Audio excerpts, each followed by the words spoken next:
কোনো মান নাই এই মাছ দিয়ে যে মাছটা আমি ছাড়বো এখন ঘেরে যেয়ে এতে দেখা যাচ্ছে 3 ভাগের 1 ভাগ মরা, ঘেরে যাচ্ছে যাতে আরেক ভাগ মরে যাবে, তাহলে আমার থাকবে কতটুকু? 3 ভাগের 1 ভাগ মাছ থাকবে। তা আমরা তাহলে আমাদের মাছের দাম বেশি হোক, আমরা চাই ভালো মাছটা। এক সময় আপনারা জানতেন যে সাতক্ষীরাকে বলা হয় সাদা সোনার এলাকা, যেখানে সাদা সোনা খাদ্য চিংড়ি উৎপাদিত হয়। বড়দের বাংলাদেশকে দ্বিতীয় কুয়েত বলা হতো। এই পরিমাণ অর্থনৈতিক অবস্থা এখানে ভালো ছিল, কিন্তু ত্রুটিযুক্ত চিংড়ি বোনার কারণে এই যখন ব্যবসায়ীরা খেতোয়ালা ঘেরে ছাড়তেছে, তারা দেখা যাচ্ছে এই মাছ পাচ্ছে না, এতে তারা ক্ষতিগ্রস্ত হচ্ছে, কি একেবারে নিঃস্ব হয়ে যাচ্ছে। হাজার হাজার টাকার মাছ আমাদের ধ্বংস হয়ে যাচ্ছে। আমরা ভোরটা বছর আমরা একইভাবে আমরা এই কিন্তু 72-73 হাজার টাকার মাছ ছাড়াই গেছি, একটা মাছ আসছে না।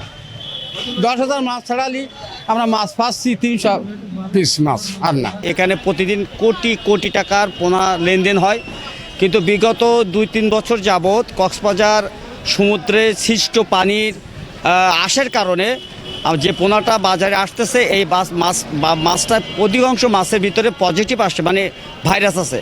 আর এই ভাইরাস থাকার কারণে ঘের মালিকরা আজকে সর্বস্ব হারানোর পথে প্রায়। এই যে মাছগুলো আসছে কক্সবাজার থেকে, বুঝছেন, যে মাছগুলো ফুটছে না, ভালো মাছ কাটা আসতেছে, ঘেরে 2-4 দিন থাকার পরে নষ্ট হয়ে যাচ্ছে মাছ।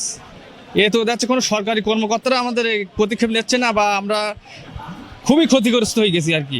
নায়াসিনামাইড ও স্যালিসাইলিক সমৃদ্ধ লিলি ফেস ওয়াশ, যা ফেসের ডেড স্কিন সেল দূর করে দেয় দ্বিগুণ ফাস্টার ব্রাইটেনিং। ব্যবসা করে আমার প্রায় 1 কোটি টাকার উপরে লস। এই টাকাটা আপনার লস হয়েছে কোম্পানি রেট প্লাস মার্কেট রেটের সঙ্গে সমন্বয় হয়নি। আর দ্বিতীয়ত যেসব টাকা পয়সা আমরা বাকি দিয়েছি অনুন্নত পোনার আসার কারণে সেসব টাকা পয়সা আদায় হচ্ছে না। আমাদের সাতক্ষীরার যে সাদা সোনা খাত যে বাগদা চিংড়ি উৎপাদন হতো, সেই উৎপাদন বাগদা চিংড়ি সাদা সোনা এখন ধ্বংসের মুখে। আমরা আগে যে পরিমাণ বাগদা পোনা ঘেরে চাষ করে পেতাম এবং সাদা সোনার নামে আমার যে খাদ্য সারা বিশ্ব পরিস্থিতি ছিল, আস্তে আস্তে সেটা ধ্বংসের মুখে হয়ে যাচ্ছে, অতি বিনষ্ট হয়ে যাচ্ছে। এর কারণ হচ্ছে এই যে কক্সবাজার থেকে যে পোনাগুলো সাতক্ষীরায় বাজারজাত করা হয়, সেগুলো অধিকাংশ পোনায় ত্রুটিজাত। অতিরিক্ত বৃষ্টিপাতের কারণে পানিগুলো মিষ্টি হয়ে গেছে, যার জন্য যে মাছগুলো আসছে কক্সবাজার থেকে অ্যাডজাস্ট হচ্ছে না।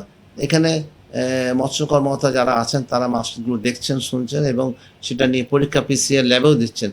কিছু ভালো পাচ্ছেন, কিছু মন্দ পাচ্ছেন। সব মিলিয়ে আমি মনে করি যে সাদা সোনা খ্যাত যে চিংড়ি উৎপন্ন হবে সাতক্ষীরার মধ্যে থেকে, সেটা কিন্তু ব্যাহত হচ্ছে। আমাদের চিংড়ির পোনার, পাকা চিংড়ির পোনার চাহিদা এখানে রয়েছে আমাদের প্রায় 800 কোটির মতো টোটাল বাংলাদেশে।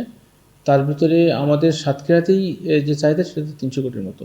তো সেই পোনাটার অধিকাংশ সাপ্লাই পেয়ে থাকি আমরা কক্সবাজারের হেচারিগুলো থেকে, এবং আমাদের সাতক্ষীরা থেকে নপি সেন্টারে রয়েছে। তো নপি সেন্টারগুলোর মনিটরিং আমরা করছি, কিন্তু কিছু কিছু ক্ষেত্রে আমাদের অভিযোগও পেয়েছি, সেটা হলো যে মাছের যে পোনা সেটা নিম্নমানের, এবং সেটার জন্য আমরা যেটা করেছি সেটাতে চাষিদেরকে বলেছি এবং পোনা ব্যবসায়ীদেরকে বলেছি যে আপনাদের কোয়ালিটি যেটা এনশিওর করা দরকার সেটা হ্যাচারি থেকেই করে দেবে প্রথমত, যদি আপনারা পোনা নিয়ে এসে থাকেন। আর নপি যদি নিয়ে এসে থাকেন তাহলে সেটা আপনাদেরকে এনশিওর করতে হবে। সেক্ষেত্রে আমাদের উপজেলা অফিসে আমাদের পকেট PCR আছে,